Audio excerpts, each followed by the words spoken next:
মাত্র কয়েক বছর আগেও মহেশখালী ছিল পানি প্রবাহ।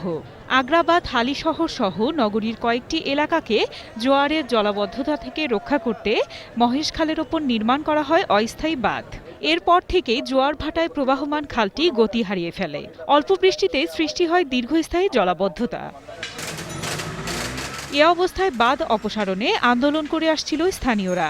এরই প্রেক্ষিতে বাঁধ অপসারণের কাজ শুরু করে সিটি কর্পোরেশন। বাঁধ অপসারণের পর থেকে নগরীর ছোটপুল, বড়পুল, সিডিএ, আবাসিক এলাকা, বন্দর, মধ্যম হালিশহর সহ বিভিন্ন জলমগ্ন এলাকার পানি নামতে শুরু করে। এতে জলাবদ্ধতা দূর হবে বলে আশা এলাকাবাসীর। তবে ভিন্ন মতও আছে। অনেক পানি টানছে না, কালকে পানি ছিল ওখানে দিছিল মানে পানি যাতে জোয়ারা পানি না উঠে এই জন্য দিছিল আর কি। এখন দেখা যায় এটা আরো বেশি সমস্যা হয়ে গেছে, যার কারণে বাঁধটা ভাঙিয়ে দিচ্ছে। চলে যাইতো না, একদম মোটামুটি কিছু রইলো মানে কমতেছে। পার্মানেন্টলি বাঁধ যেটা হবে মহেশখালের ওই মুখে, ওই কাজটা শেষ করা দরকার, খুব দ্রুত কাজটা শেষ করা দরকার। স্থায়ী সমাধানে ভরাট ও দখল হয়ে যাওয়া খাল খনন ও উদ্ধার সহ খালের মুখে স্লুইস গেট নির্মাণের পরামর্শ দিলেন নগর পরিকল্পনাবিদরা।